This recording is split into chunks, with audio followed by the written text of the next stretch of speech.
So, what comes to mind when you think of wealth and wealth creation? A list of the world's 100 richest people as listed by Forbes, or is it your neighbor with the bigger house, the nicer car, and the villa in Dubai? Maybe it's the multimillionaire CEO of the company you work for, or your favorite professional athlete, or musician, or movie star. Sure, all of these people, in a financial sense, are wealthy, but what they are rich in is money. And if you have any experience at all, you would know that money doesn't have a monopoly on wealth and what wealth is. Wealth is defined as an abundance of valuable material possessions or resources. Now, notice this: nowhere in this definition is money mentioned as a singular valuable possession or resource. So which resources you consider valuable is just as important as the abundance of those resources themselves. The key is to optimize for the right form of wealth. So today, we're going to talk about the 6 types of wealth that there are. And the very first one, obviously, is money. Money is the simplest, most obvious form of wealth because it can be quantified.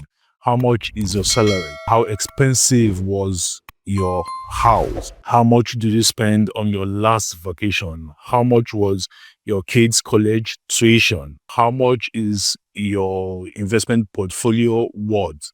All of these things are counted as quantifiables. And Forbes tracks the world's richest people in real time, so everyone can see how much money they have. It's like a scoreboard for, who has what. But monetary wealth is visible, and other forms of wealth are not. So money is the only form of wealth that lets you look at your neighbor and say, I'm richer or poorer than him. It's just a way to describe what we see. But there are other forms of wealth that money is dependent on, because without them, you can have money. The next form of wealth is knowledge. Knowledge, like money, is an accumulated form of wealth. However, unlike money, it is difficult to compare knowledge from person to person or from subject to subject. The polyglots, the master chef, the world-class investor, all of them are rich in knowledge, but their knowledge takes different forms. So when you mispronounce different Spanish phrases for hours and hours, that is how you acquire language knowledge. When you make dozens of disgusting dishes before the recipe clicks, that's how you acquire cooking knowledge. When you suck at a sport and you attempt to scale a business, or you play 1,000 games of chess, or exchange stories with others, that is how you accumulate different kinds of knowledge. You receive knowledge for working to build your own skills and expertise, and you receive money for leveraging those skills and expertise to help other people. So knowledge is not only a tool that you use to create wealth, it is wealth in itself. The more knowledgeable you are in your subject matter, the better you understand it, and the clearer you can navigate your way around it. And then you can use it to any ends you want, which obviously includes acquiring lots of money. But now let's talk about another form of wealth, which is time. If money is the most obvious form of money, time is the hidden one. Time is the wealth that you cannot see. Time doesn't flash expensive possessions and huge salaries. In fact, time is so nonchalant that you hardly notice it at all. So while monetary wealth is displayed through luxury possessions and showiness, the wealth of time is best displayed through nothing. Monetary wealth displays itself on a scorecard for the world to see, but time is measured on an hourglass that you cannot even view. Every second that passes, this type of wealth slowly ticks lower and lower as it dissipates. And here's the irony of life. You are most time rich when you are the most financially poor. And in that moment, we rarely notice that we have an abundance of time. We only become aware of this value of time when ours is almost gone.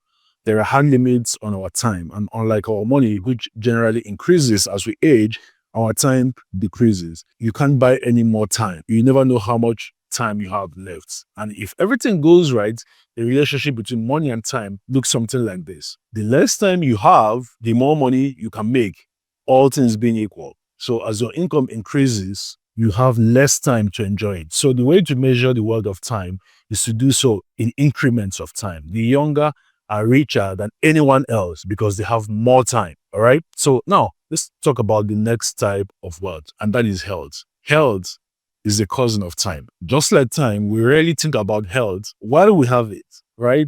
And when we're young, we tend to have plenty of health. We can eat like cows. We can put shit and shovel them into our mouths. We never work out, and it won't matter. Because you're young, it doesn't matter whether you treat your body like a temple or like a shanty bar. You will probably be all right because you will bounce back, right? But the thing is, Health decisions are a compound interest decision, and bad health decisions yield compound interest a lot faster than the great ones. In the money world, compound interest is a powerful force. The person who invests $100 per month may not see a difference in the early years, but they will see hundreds of thousands of dollars in their accounts in 30 years. And compound interest is not solely reserved for money alone. It is also applicable to health. The person who does not take care of their health in their youth may not notice any effects at the early stages, but over time, they will see that their health is catastrophic as they grow older. What you ingest matters more as your time dwindles down and time ticks off. So whether you exercise matters more. As you grow older, your looks fade, your metabolism slows, your potential health problems grow even more severe. At this point, the decisions you have made regarding your health begin to snowball, they begin to compound. Much like time, you rarely think of health when you are young and have lots of it.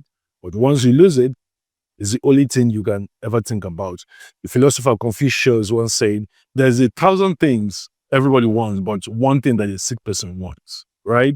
Health is the greatest form of wealth because when you have it, then you can have everything else. What good is $1 billion in the bank if you're incapable of enjoying it, right?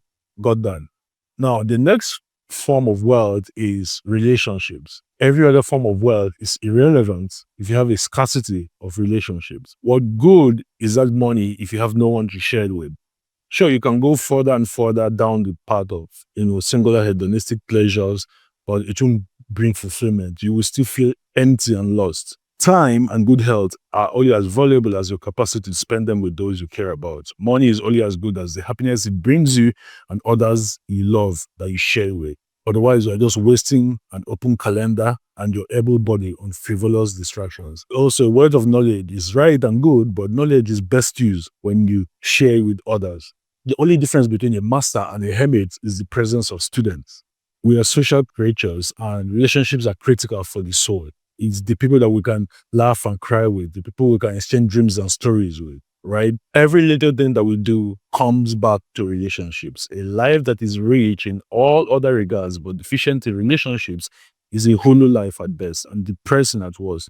What's the point of having the world if you have no one to share it with? Do you really want to be king if it means residing in a castle of one?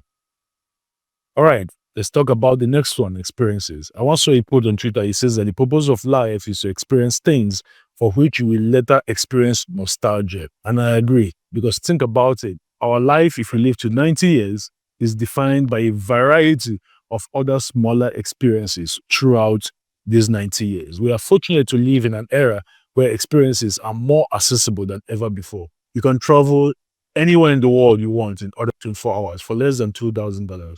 You can learn anything from foreign languages to exotic recipes on the internet. For the first time in history, we can quite literally do anything. We can meet anyone, go anywhere, no matter how remote. As one of the first generations that doesn't have to spend every waking moment simply fighting for survival, we can form deep relationships. We can pursue a higher calling. We can straight up have fun every once in a while.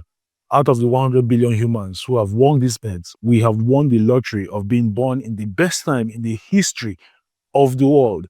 What better way to spend your money and use your time and leverage your knowledge and take advantage of your good health and maximize your relationships than doing cool things with people that you care about? At the end of the day, our experiences are all we have. Experiences are our opportunities to cash in on our other forms of wealth for something memorable. Experiences cost money, but the most valuable experiences are not defined by the price tag. I don't remember how much it cost me to visit the Seychelles Islands, but seeing that crystal clear waters of those blue beaches, that was priceless. A night spent with cold beer and loud music, meat smoking on a hot fire and good friends is priceless. Engaging with Kenyans in their native tongue is priceless. Taking a train trip across Russia with my best friend was priceless, of course, except for being stranded in Volgograd and scrambling to book tickets on a plane to St. Petersburg at midnight.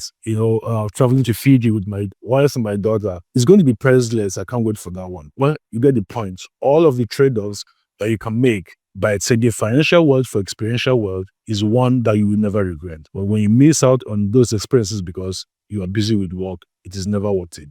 Money is infinite, When experiences like time are finite. So how many opportunities do we have to grab dinner with your grandmother, to take a ski trip with your best friends, to visit a new country on a whim, to learn a new skill that has always interested you, right? Money is best used to fund the experiences that you desire, the fun stuff, the stuff that sets your heart and soul on fire. Imagine spending 40 years minimizing a higher form of wealth, experiences, to maximize a lower form of wealth, money. Imagine spending the last 3 years of your life trying to gain experiences. The goal is a life rich in experiences and also rich in finances. At the end of your life, will you rather look fondly at the fun times with those you care about, or will you be satisfied that you didn't waste your time and money on such trivial pursuits? So ponder this. Here's my question for you. Which of these forms of wealth are you prioritizing more for right now? And what have you learned watching this? Drop your answer in the comments.